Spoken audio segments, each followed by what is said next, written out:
Dieu, nous bénissons donc le nom du Seigneur. Nous vous bénissons aussi au nom de notre Seigneur et Sauveur Jésus-Christ. Que l'Éternel Dieu vous renouvelle vraiment sa grâce. Que le Tout-Puissant vous renouvelle sa faveur divine.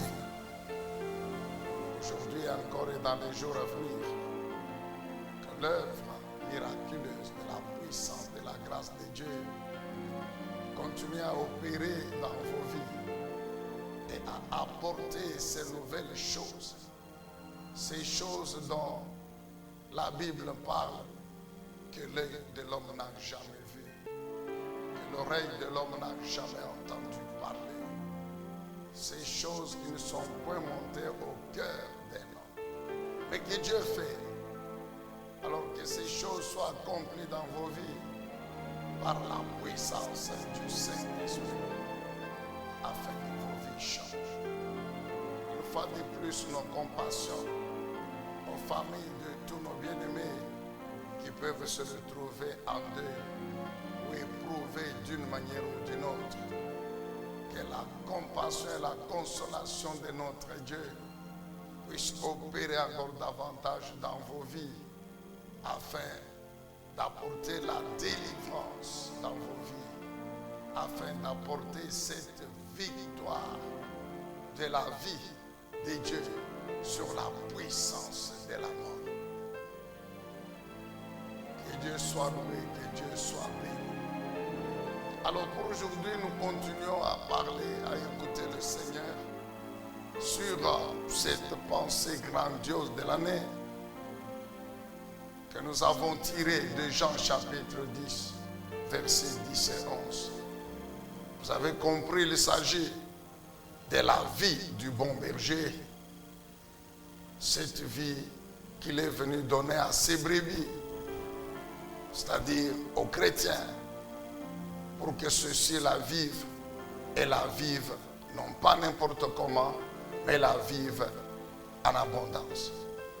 C'est pourquoi nous avons dit que nous allons nous baser tout au long de l'année sur la pensée qui concerne le Saint-Esprit et l'abondance. Le Saint-Esprit et l'abondance, tiré donc de Jean 10, 10 et 11.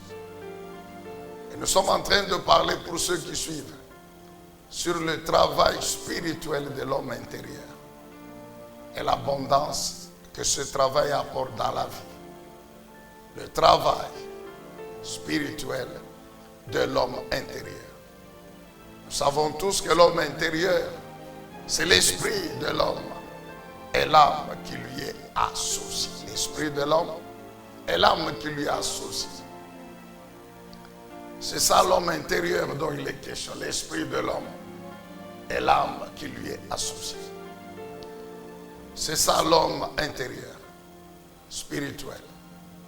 Mais comme nous l'avons aussi à l'expliquer, l'homme intérieur ne peut pas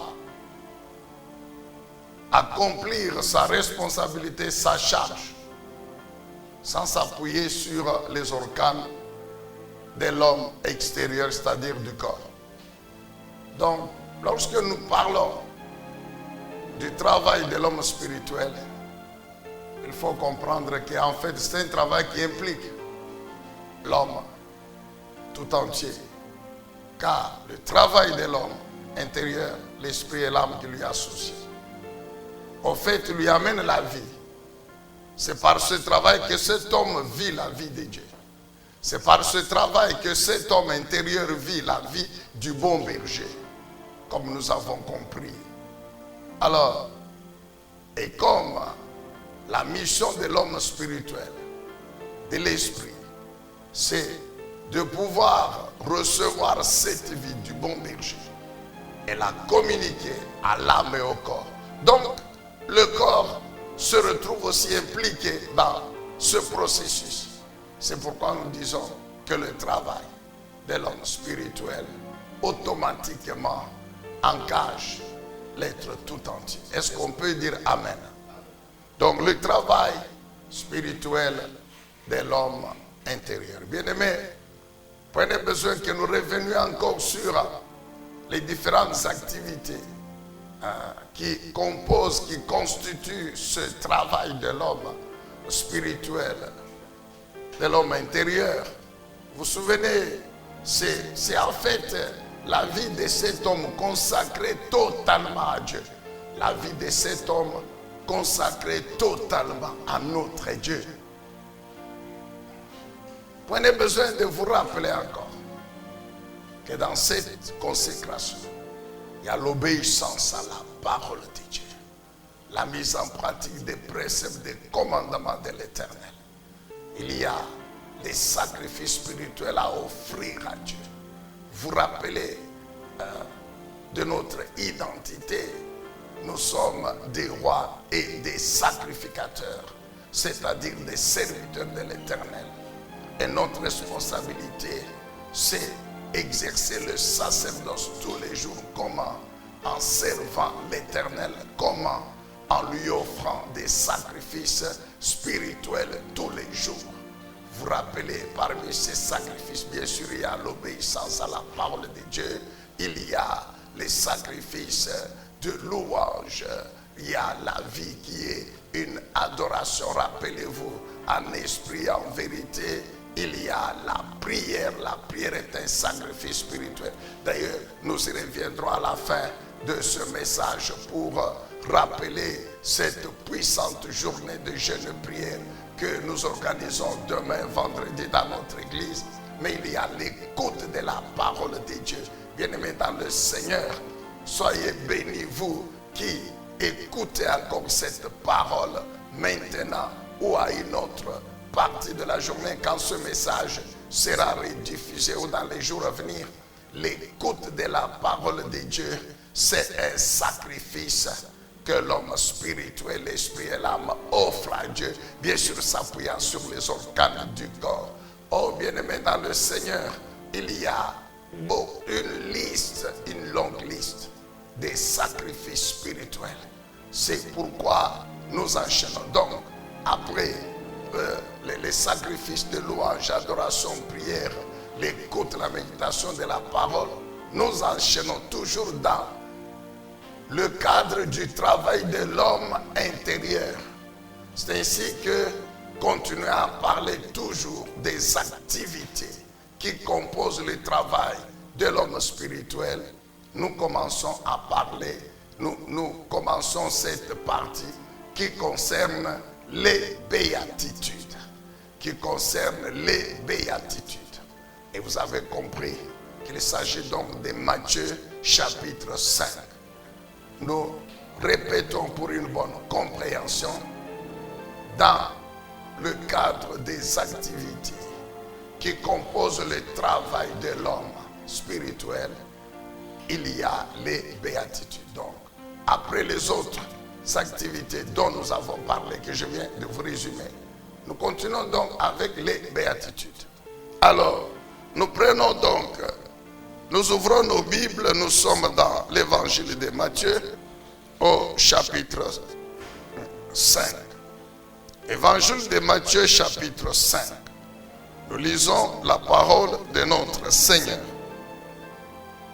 Jésus, verset 1er. Jésus, voyant ces foules, monta sur une montagne, il s'assit. Et ses disciples se rassemblèrent autour de lui et il se mit à les enseigner. Il leur dit, heureux ceux qui se reconnaissent spirituellement pauvres, ou heureux les pauvres, car le royaume des cieux leur appartient. Heureux ceux qui pleurent ou qui sont affligés, car Dieu les consolera. Heureux ceux qui sont doux ou humbles de cœur, car Dieu leur donnera la terre en héritage. Heureux ceux qui ont faim et soif de la justice, car ils seront rassasiés. Heureux ceux qui témoignent de la bonté, car Dieu sera bon pour eux. Ou heureux les miséricordieux dans d'autres versions. Heureux ceux dont le cœur est pur, car ils verront Dieu. Heureux ceux qui répandent autour de la paix, ou ceux qui procurent la paix, car Dieu les reconnaîtra pour ses fils, car ils seront appelés fils de Dieu. Heureux ceux qui sont opprimés pour la justice, ou bien persécutés, car le royaume des cieux leur appartient. Et par rapport à ces dernières béatitudes, versets 11 et 12, heureux serez-vous quand les hommes vous insulteront et vous persécuteront, lorsqu'ils répandront toutes sortes de calomnies sur votre compte à cause de moi. Oui, réjouissez-vous alors et soyez heureux, car une magnifique récompense vous attend dans les cieux. Car vous serez ainsi comme les prophètes d'autrefois. Eux aussi ont été persécutés avant vous de la même manière. Amen, bien-aimés. Est-ce qu'on peut acclamer la lecture de la parole du Seigneur? Bien-aimés, que signifient encore les béatitudes? Nous disons que les béatitudes, ce sont ces paroles de notre Seigneur et Sauveur Jésus-Christ. Ça fait partie de cet enseignement qui a eu comme titre, ou qui a comme titre le sermon sur la montagne. Ce sont les paroles de notre Seigneur Jésus-Christ. Pourquoi béatitude? C'est parce que elle commence par le mot heureux. Heureux qui est traduit en latin par beatus. Beatus en latin, ça veut dire heureux en français. Alors c'est pour cela qu'on qualifie ces paroles de béatitude. Et il y en a 8 au total. Alors ça commence par heureux. Heureux qui veut dire béni, qui veut dire agréable à Dieu. C'est lui que Dieu a créé. C'est lui que Dieu bénit. C'est lui à qui Dieu accorde sa grâce. C'est ça. Heureux. C'est lui que Dieu bénit. C'est lui que Dieu accorde sa grâce. C'est pourquoi on appelle ces 8 maximes des béatitudes. Les béatitudes, quand vous lisez les différentes versions de la Bible, elles ont été interprétées de plusieurs manières. C'est ainsi que, par exemple, il y a 4 manières qui ont été synthétisées ou résumées. Si vous lisez, par exemple, les versions Vie Nouvelle, où on dit que les béatitudes sont un code éthique et un code de conduite pour les enfants de Dieu, pour les chrétiens. Un code de bonne conduite à suivre pour les croyants. Code éthique, c'est-à-dire un ensemble de principes moraux et de bonne conduite qui sont à la base de la conduite, principalement des chrétiens, parce que nous sommes dans la parole de Dieu.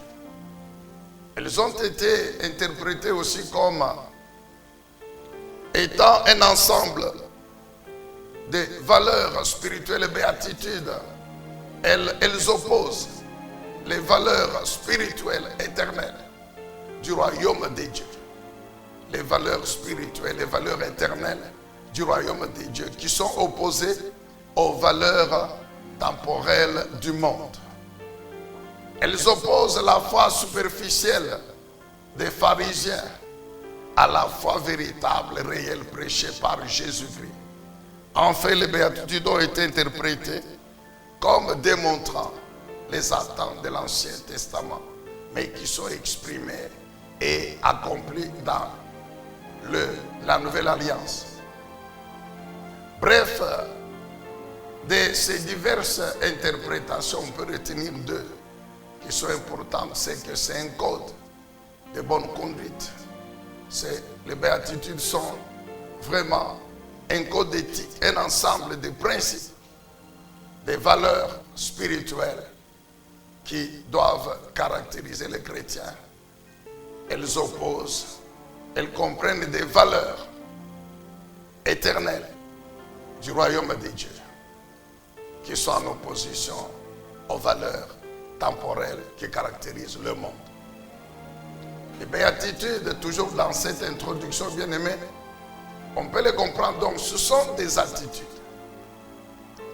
Des attitudes et des vertus spirituelles que nous, les chrétiens, nous devons développer tous les jours. De même que nous offrons les sacrifices spirituels à Dieu, louange, adoration, prière, action de grâce, écoute de la parole. De même, nous devons développer ces attitudes, ces vertus spirituelles. De même, nous devons offrir. Donc, les vertus, ça fait aussi partie des sacrifices spirituels que nous, les enfants de Dieu, nous devons offrir à notre Dieu. Et cela chaque jour. Ça fait partie, je dis bien, des vertus chrétiennes spirituelles, des attitudes spirituelles que nous, enfants de Dieu, nous devons développer dans notre vie de chaque jour.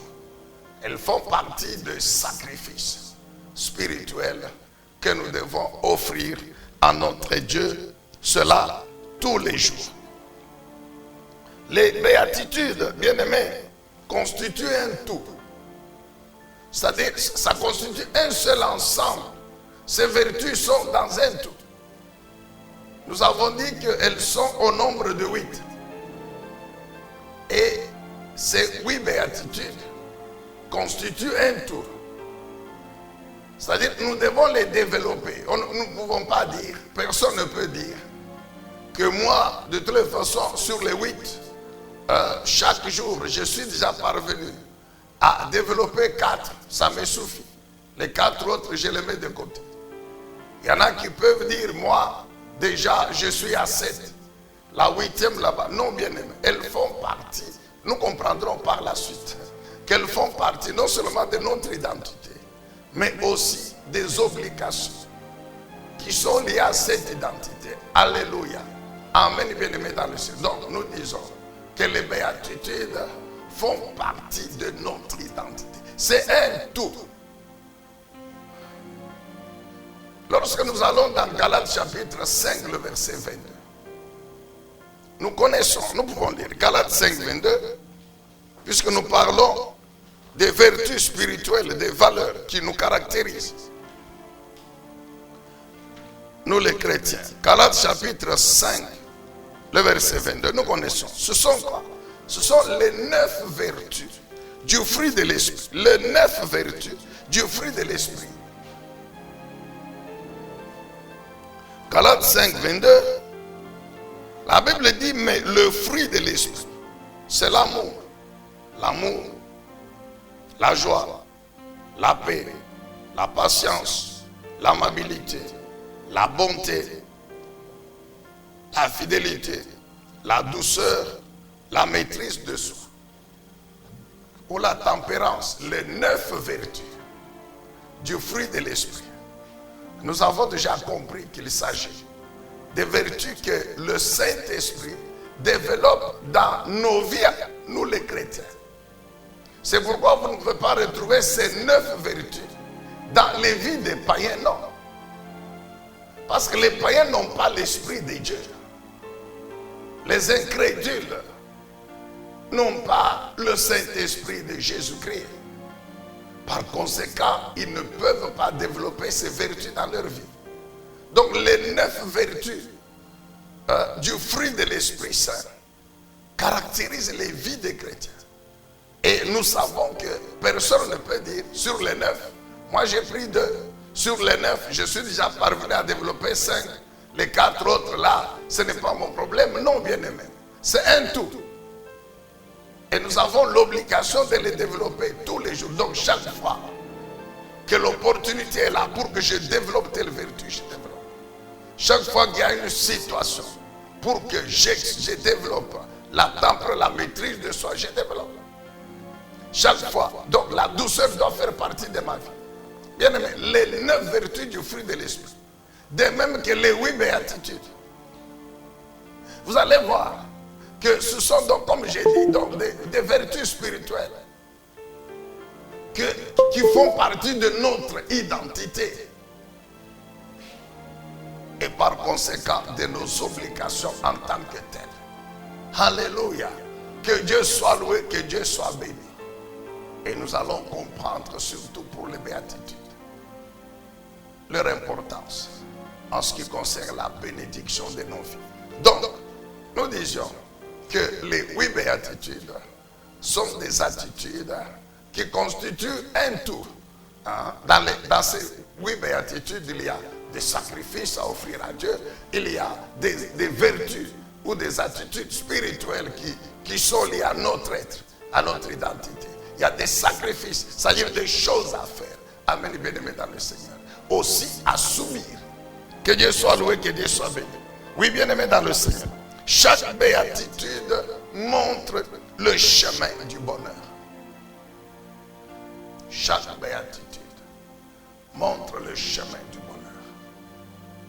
Nous savons tous très bien que le ministère de notre Seigneur Jésus-Christ a été caractérisé par l'enseignement de la parole de Dieu, la prédication de la bonne nouvelle.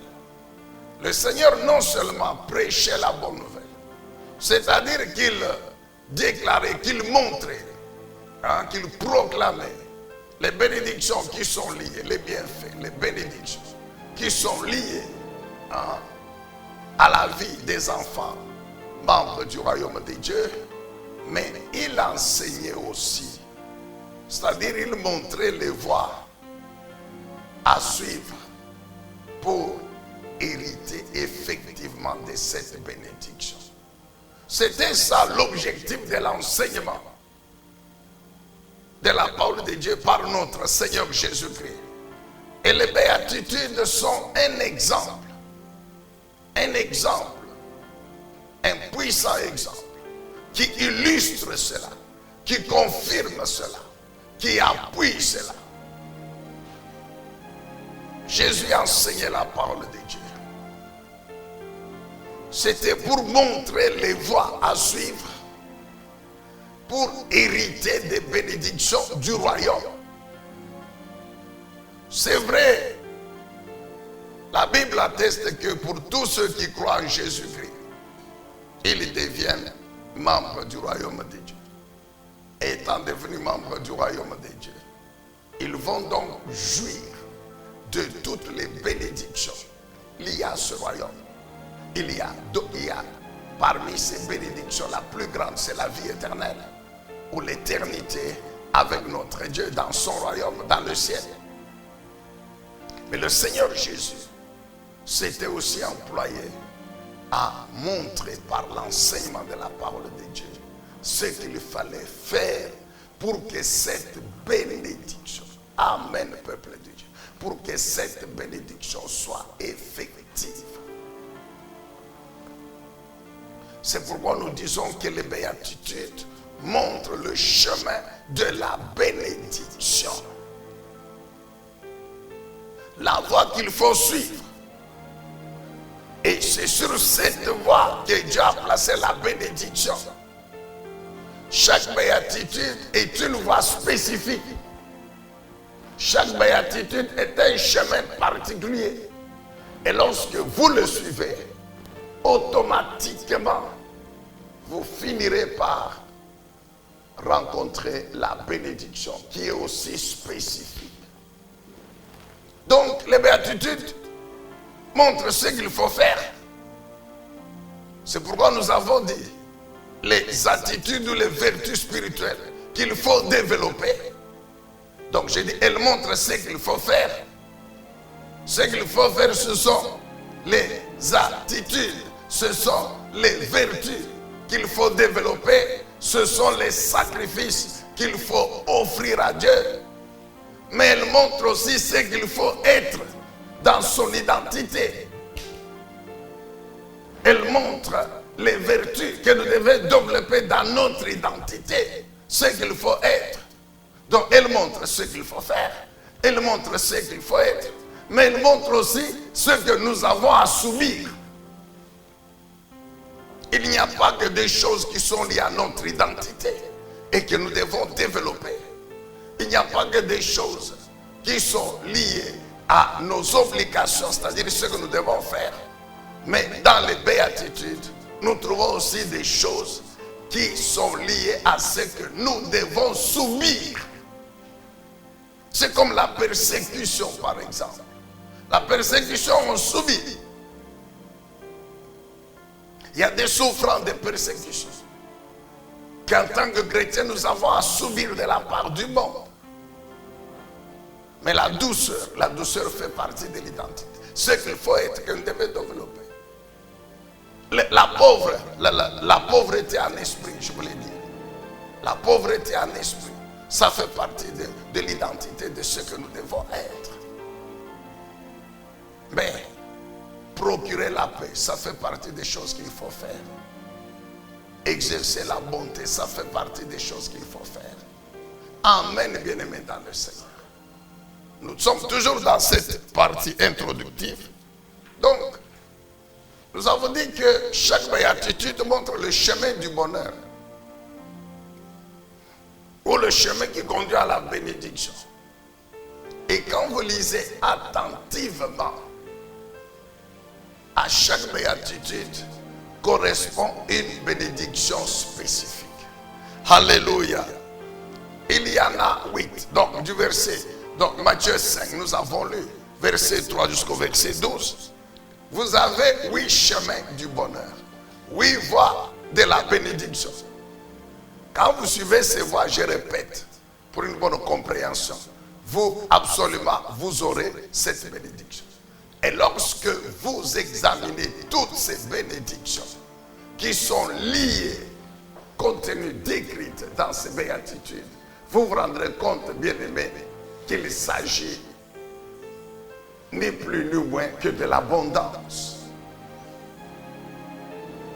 Cette bénédiction qu'il y a à chaque béatitude exprime en elle-même l'abondance.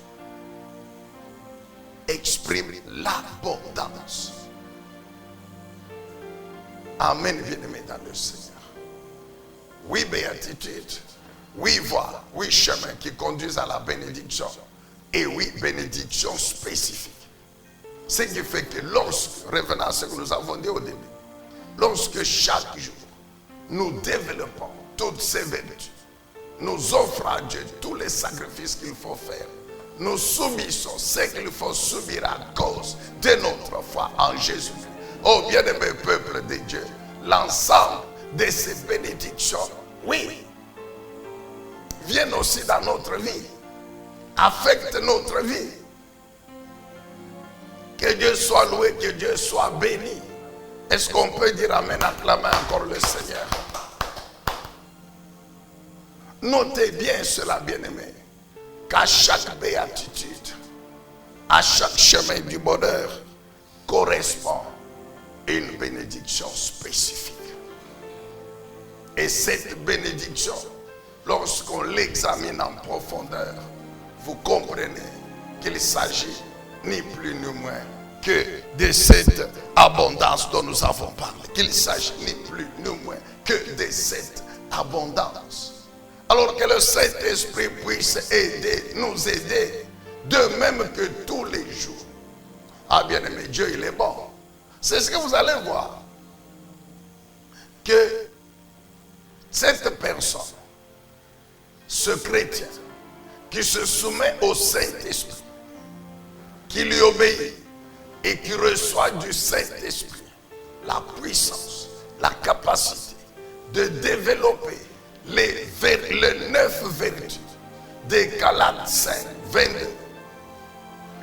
que vous retrouvez dans 2 Pierre chapitre 1er à partir du 3e verset. Souvenons-nous de ce passage, de cette parole de l'apôtre Pierre, sous l'inspiration du Saint-Esprit. Il dit, faites tous vos efforts pour joindre à votre foi.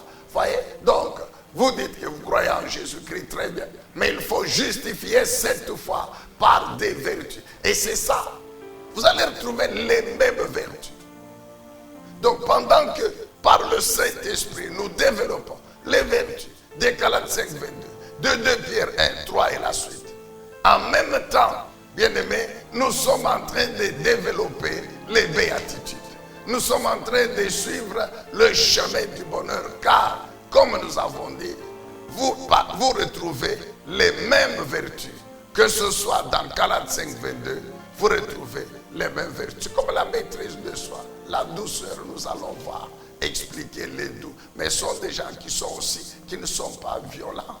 Hein? Des gens qui ne sont pas violents. La maîtrise de soi, des gens qui lorsque il y a un problème, ils se maîtrisent. La paix, les questions de la paix, bien aimé dans le Seigneur. Que Dieu soit loué, que Dieu soit béni. Donc, notre prière pour vous tous, pour nous tous, c'est que tous les jours, nous nous soumettons à l'Esprit de Dieu. Nous nous soumettons au Saint-Esprit. Nous lui soyons obéissants. En ce moment-là, lui va nous révéler son onction.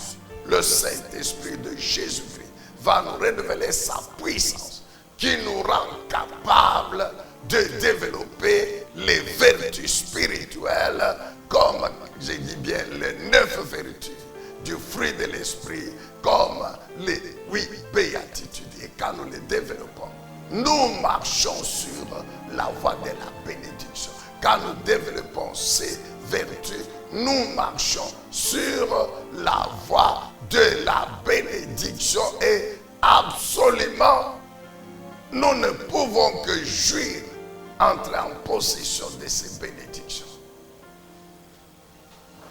Que Dieu soit loué, que Dieu soit béni, mon frère, qu'il te donne la sagesse, l'humilité, pour comprendre finalement que la bénédiction que tu cherches auprès de Dieu, du Seigneur Jésus, se trouve sur des voies que lui-même a tracées. Que lui-même a tracées. Et que lorsque tu es soumis au Saint-Esprit, tu consacres ta vie à servir Dieu, absolument tu auras cette bénédiction. Alors cesse de perdre ton temps à parcourir la ville, à aller. Il y en a qui quittent même, qui vous disent que non, on nous a dit qu'il y a un prophète puissant à Kinshasa, et qui vont pour aller consulter le prophète qui est à Kinshasa. Non, on nous a dit que dès qu'il vous dit une parole, c'est fini, votre vie change. Mensonge. Mensonge, mon frère. La bénédiction de Dieu se trouve dans la parole de Dieu. Et elle est accomplie dans nos vies par la puissance du Saint-Esprit. Les prophéties, nous ne refusons pas. Mais il n'y a aucune parole d'un individu, d'un homme, d'une femme qui va s'accomplir dans ta vie si ta vie n'est pas consacrée à Dieu.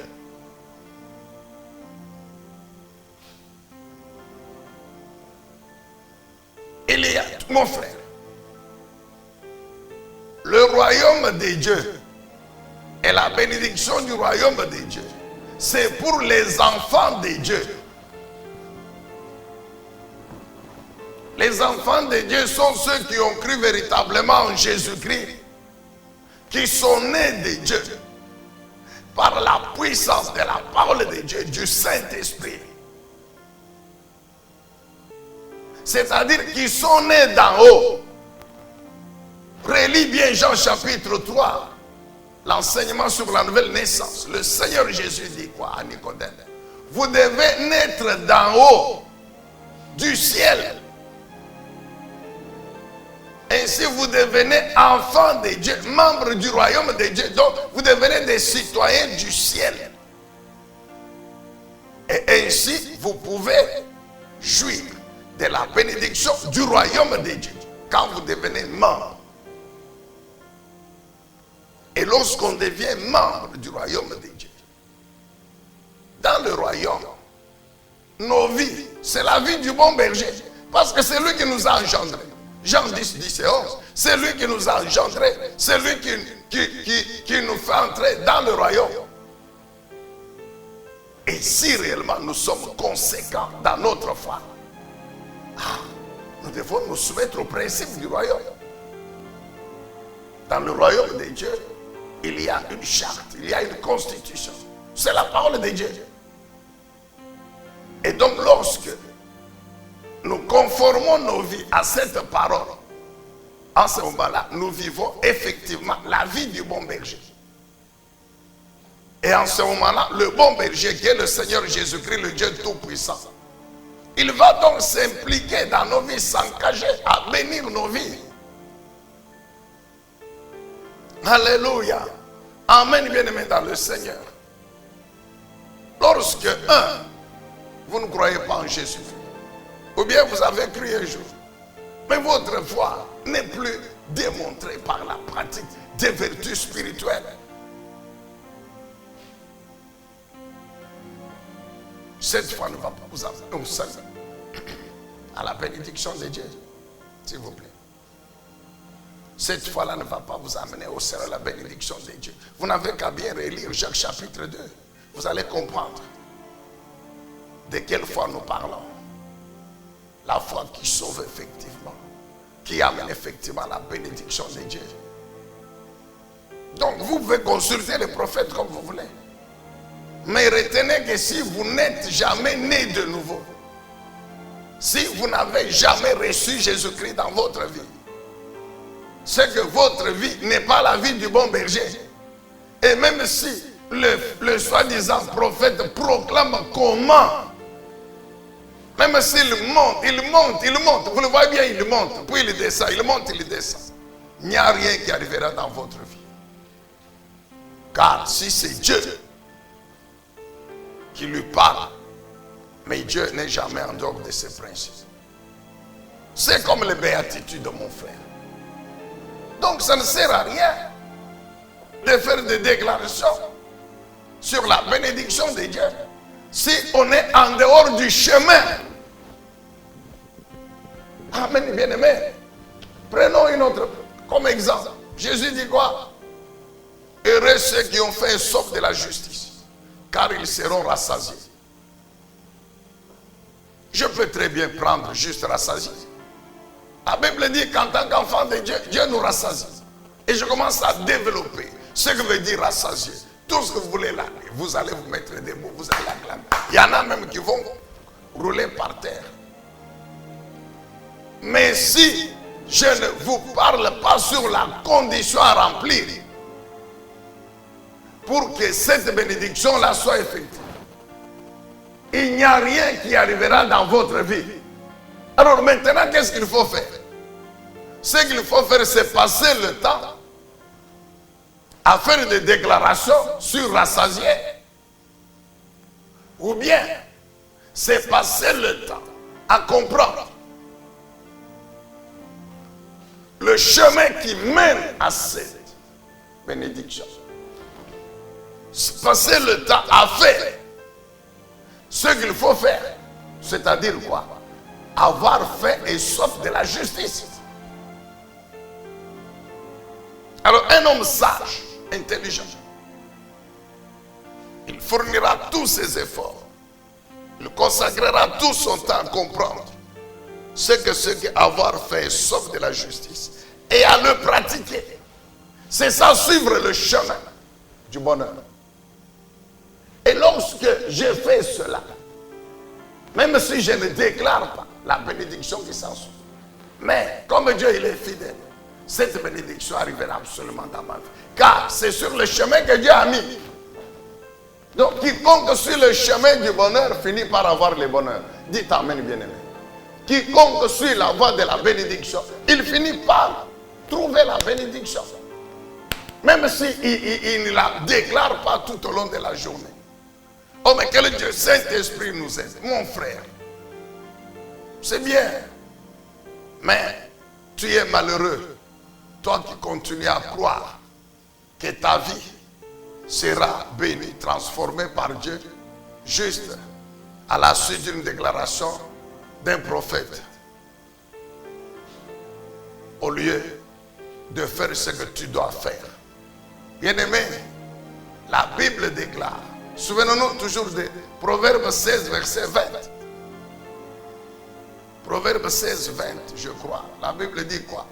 Que tout travail procure l'abondance. Procure un profit. L'abondance, le profit. C'est ça la bénédiction. Bien-aimé, c'est écrit. Écoute, il y a un proverbe, je crois que c'est le Proverbe 22.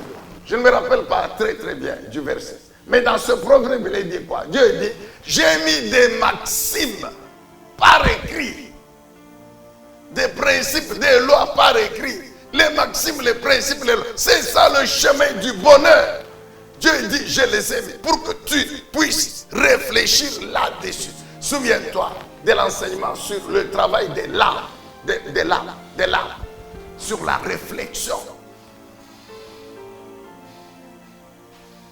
Dieu dit, j'ai mis par écrit des principes, des lois, des maximes. Pourquoi? Pour que tu y réfléchisses. En réfléchissant, tu comprends ce que tu dois faire, tu comprends la volonté de Dieu, tu comprends ce que Dieu veut, où est-ce qu'il a caché la bénédiction.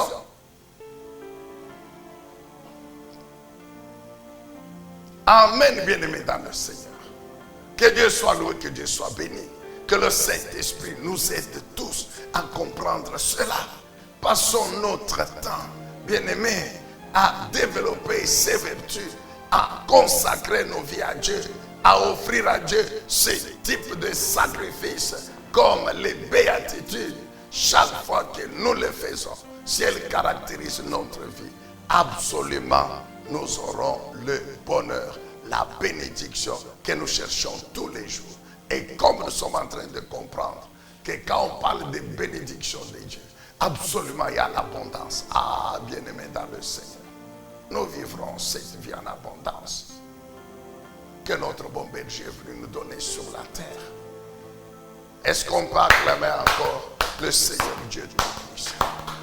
Alors, avant de pouvoir terminer pour la tranche d'aujourd'hui, nous passons donc à la deuxième partie qui concerne donc les 8 béatitudes.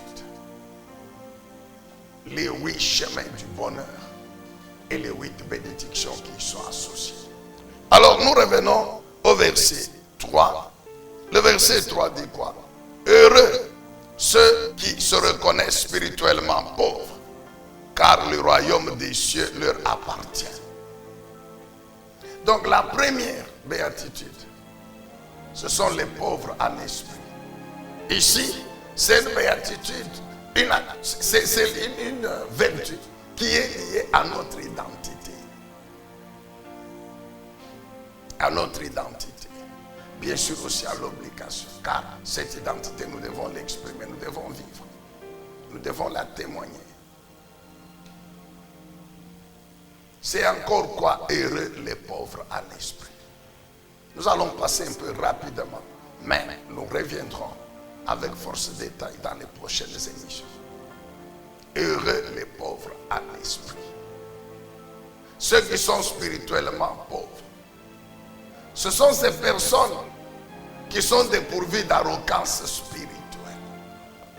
Bien-aimés, prenez besoin de vous rappeler encore que la vie de l'homme sur la terre, elle est le résultat de ce qui se fait dans le monde spirituel. Dans le monde spirituel, il y a 2 groupes de puissance. Il y a le premier groupe, celui de notre Dieu, le Tout-Puissant, avec le Seigneur Jésus-Christ et le Saint-Esprit. Et nous savons que c'est le plus puissant. C'est le plus puissant, le plus puissant. Et puis vous avez le diable et son groupe aussi. Alors, les pauvres à l'esprit, ce sont des gens qui non seulement ils reconnaissent que spirituellement, ils sont impuissants, que spirituellement, ils ont besoin d'une autre puissance pour pouvoir diriger leur vie pendant qu'ils sont sur la terre et même orienter cette vie dans le monde spirituel. Mais qui croient aussi que cette puissance ne peut être que celle du Dieu Tout-Puissant, ne peut être que celle de Jésus-Christ. C'est ça le pauvre en esprit dont il est question ici. Ici, bien sûr, nous avons déjà compris, bien aimé. Mais souffre qu'on te le explique encore aujourd'hui. Il ne s'agit pas de la pauvreté matérielle, sur le plan matériel. Non, non, non, non, non. Il ne s'agit pas de la pauvreté sur le plan matériel et financier, non.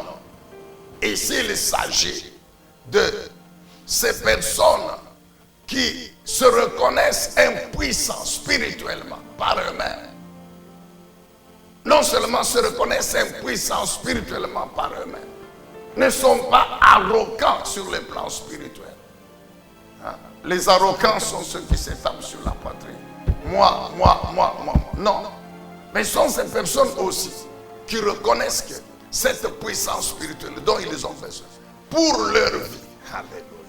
Cette puissance spirituelle dont ils ont besoin pour leur vie. Ils reconnaissent que cette puissance ne peut être que celle du Dieu Tout-Puissant. Ne peut être que celle de Jésus-Christ. Ne peut être que celle du Saint-Esprit de Jésus-Christ. Alors c'est ainsi que la conséquence c'est quoi? C'est qu'ils croient en Jésus-Christ. Et quand ils reconnaissent leur état, ils croient maintenant en Jésus-Christ. Maintenant, quelle est la bénédiction? C'est qu'ils se retrouvent membres du royaume de Dieu. Vous comprenez? Donc le premier chemin du bonheur, c'est quoi? Se reconnaître que spirituellement, on est faible. Je suis faible spirituellement. Et que par conséquent, la seule puissance spirituelle qui peut changer ma vie, qui peut transformer ma vie, qui peut bénir ma vie, c'est celle de Dieu. Bien sûr, pas de n'importe quel Dieu, très bien, vous comprenez? C'est du Dieu de Jésus-Christ. Alors, en ce moment-là, lorsque je m'engage sur ce chemin-là, automatiquement, je deviens membre du royaume de Dieu. Est-ce que vous comprenez ça? Donc, le royaume de Dieu, c'est ça la bénédiction qui est sur ce chemin. Le premier chemin, qui est celui de la pauvreté en esprit. Alléluia. Amen, bien-aimé dans le Seigneur. Membre du royaume de Dieu. Nous avons compris que lorsqu'on est membre du royaume, le royaume de Dieu, mon frère, si tu veux comprendre encore très bien ce que c'est que le royaume de Dieu, va d'abord dans l'Ancienne Alliance. Lis Daniel chapitre 2. Daniel chapitre 2. Lorsque le prophète Daniel donne l'interprétation du songe du roi Nebuchadnezzar, dans cette interprétation, il commence par démontrer au roi les 4 empires. Son royaume à lui de Babylone. Celui qui viendra, qui va détruire son royaume, celui de Mède et de Perse. Celui de Mède et de Perse sera aussi détruit par celui des Grecs ou l'empire hellénique. Et puis viendra l'empire romain. Nous connaissons ce qu'a été la puissance de ces empires, de ces royaumes terrestres. Amen, bien-aimé dans le Seigneur. C'était des puissants dirigés par 2 rois, des empereurs puissants, comme les Nebuchadnezzar, comme les Cyrus les Grands, comme tous les rois, les Césars. Voyez la liste des Césars, les rois de l'Empire romain. Mais qu'est-ce que le prophète Daniel dit dans ce chapitre-là, dans cette interprétation? Et là, c'est à partir du verset 44. C'est là qu'il prophétise, qu'il révèle qu'il y aura un royaume du temps des rois de l'Empire romain. Quand ce royaume-là va venir, qui descendra du ciel, il donne déjà les caractéristiques de son royaume. Un royaume éternel. Un royaume qui ne sera jamais détruit par un autre royaume. Il dit, il descendra du ciel. Ça ne sera pas l'œuvre des hommes. Tous les 4 empires, c'était l'œuvre des hommes. Et comme les hommes passent, leurs empires aussi passent. Mais Daniel dit que celui qui viendra, il descendra du ciel. Ce sera un royaume éternel. Daniel précise bien que son avènement, c'est pendant le temps des rois du 4e empire. Le 4e empire, c'est l'empire romain. Et c'est pourquoi, alléluia, quand le temps arrive pour que ce royaume descende du ciel, le Seigneur Jésus-Christ descend. Et quand vous lisez maintenant les évangiles, il dit à maintes reprises aux Juifs que vous êtes heureux, bénis. Pourquoi? Parce que le royaume de Dieu que Daniel avait prophétisé, il est là, au milieu de vous. Moi, Jésus, je suis là. L'homme dont Daniel avait prophétisé, qui descendra du ciel avec le royaume de Dieu pour l'amener sur la terre, c'est moi, Jésus. C'est ce que le Seigneur voulait leur dire. Ainsi, quiconque croit à moi Alors, en ce moment-là, il devient membre de ce royaume. C'est ainsi que vous allez voir en Israël. C'était donc le peuple, les simples, les simples, qui ont cru en lui. Pourquoi l'apôtre Paul écrivant aux Corinthiens, il dit quoi? Parmi vous, il n'y a pas de nobles, il n'y a pas de puissants de ce monde, il n'y a pas de savants, des scientifiques, non. Parce que souvent, ils croient qu'ils sont arrogants. Ce sont ces arrogants spirituels, ces incrédules. Et malheureusement, à l'époque du Seigneur Jésus, on trouvait parmi ces arrogants spirituels les pharisiens, les sadducéens, les membres du Sanhédrin, même les sacrificateurs. Et qui devaient croire en Jésus. Parce qu'ils avaient la loi, qu'ils proclamaient, qu'ils enseignaient. Non. Mais à cause de leur arrogance. Amen, bien-aimés, ils n'ont pas cru. Bref, bien-aimés dans le Seigneur, la Bible dit que ceux qui empruntent le premier chemin, la première voie, c'est-à-dire la pauvreté en esprit, ceux qui développent cette attitude, cette vertu, le royaume de Dieu est à eux. Ah, nous savons donc, nous venons donc de dire, c'est un royaume éternel. C'est-à-dire les membres de ce royaume sont éternels. Ils ne mourront jamais. Alléluia. Ce sont les enfants de Dieu par leur foi en Jésus. Nous savons que nous, les chrétiens véritables, nous ne sommes pas de ce monde. Vous savez, c'est pourquoi le Seigneur Jésus a dit aux disciples, il dit, vous n'êtes pas de ce monde. Vous êtes du ciel. Vous êtes les citoyens du ciel. Les membres du royaume de Dieu, dont le siège est au ciel. Oh, alléluia. De notre Dieu. Amen, bien-aimés dans le Seigneur. C'est pourquoi Jésus dit, vous êtes dans le monde, mais vous n'êtes pas du monde. Vous êtes membre du royaume de Dieu. Représentant de Dieu sur la terre. Mais vous n'êtes pas du monde. Alléluia. Et comme nous l'avons dit, lorsque nous suivons, nous vivons selon les principes du royaume, alors nous héritons la bénédiction. C'est la puissance de Dieu. Alléluia. C'est la puissance de Dieu. C'est l'alliance de notre Dieu qui contient toutes les promesses dont le contenu c'est cette bénédiction. Nos vies sont garanties, protégées par l'alliance. La puissance de l'Esprit de Dieu, elle est à l'œuvre dans nos vies parce que c'est elle qui soutient le royaume. Elle opère dans le royaume. L'héritage de Dieu, qui est sa parole, son alliance, c'est pour nous.